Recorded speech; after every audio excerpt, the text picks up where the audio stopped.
Valérie Rossignol, c'est seulement avec cette série récente et que vous avez intitulée L'infini couché que vous avez le souhait de montrer, d'exposer, de faire connaître ce que vous faites.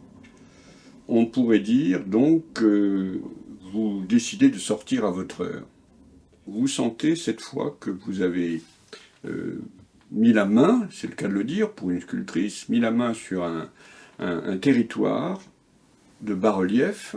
Vous avez conquis quelque chose qui est sans doute assez unique dans l'histoire de l'art, c'est-à-dire le regard féminin sur un corps masculin qui n'est pas aussitôt annexé par le désir, mais qui quand même fait passer la vibration de la chair. Et donc, dans cette série L'infini couché, ce qui est frappant, c'est que vous arrivez, alors que ce sont les corps parfaitement identifiables sans déformation, vous arrivez à faire sentir la sensation intérieure de la volupté amoureuse, dans dans la nudité même de la chair.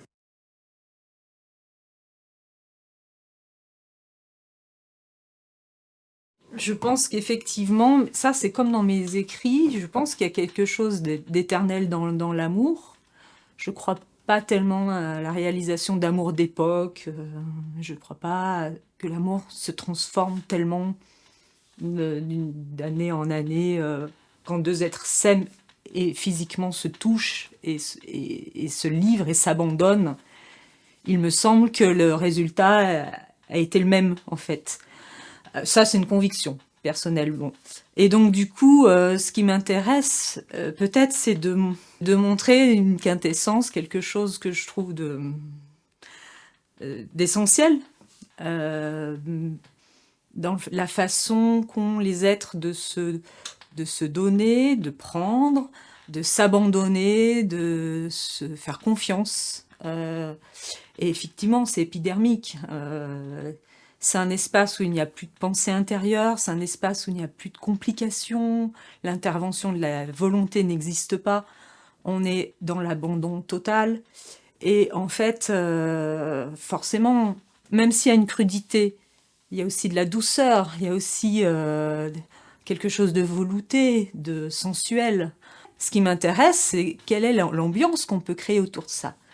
Et là, je me rends compte que l'éclairage importe, que la disposition des bas-reliefs dans un lieu particulier est très importante, parce qu'on est dans une ambiance intime, feutrée et presque archéologique. Qu'est-ce qui existe de tout temps quelle est cette rêverie qu'on peut s'accorder en regardant ces corps s'aimer. Oui, vous parlez d'archéologie d'ailleurs, et en- à cet égard, il y a votre œuvre, on a l'impression qu'on pourrait la retrouver, les trouver à Pompéi et dans Milan.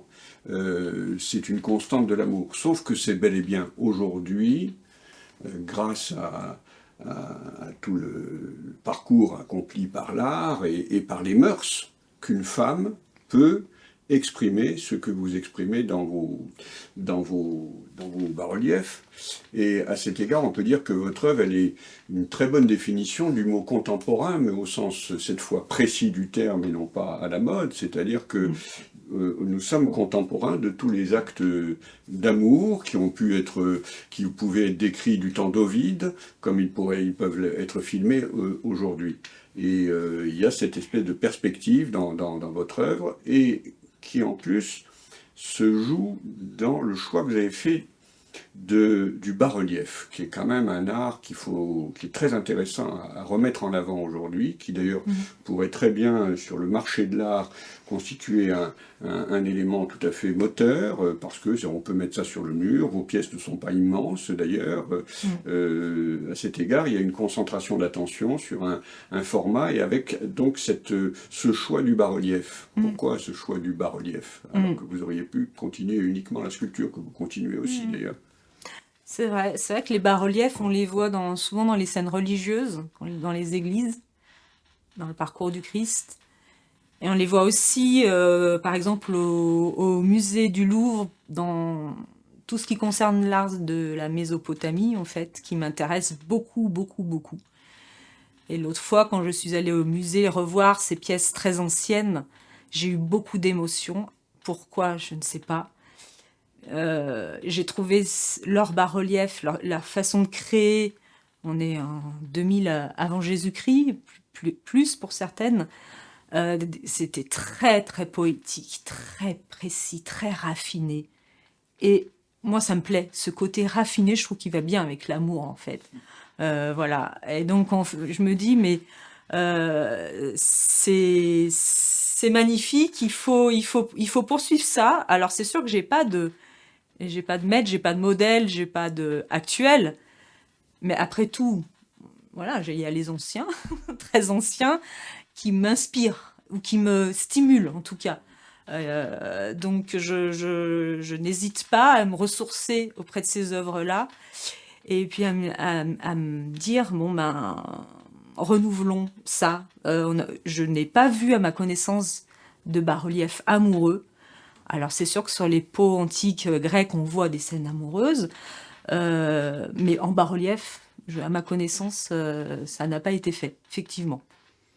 Et on ne voit pas, dans aucune œuvre d'art auquel vous faites référence, on ne voit pas cette forme d'attention des amants que vous arrivez à saisir dans la chair, dans le corps, dans les gestes, dans leurs yeux souvent fermés, repliés sur la sensation intérieure très très vivace, très vive, et en même temps qui se prolonge, qui s'incarne aussi dans la matière, parce qu'effectivement la jouissance perdure. Mm. Oui, c'est ça. C'est très bien dit.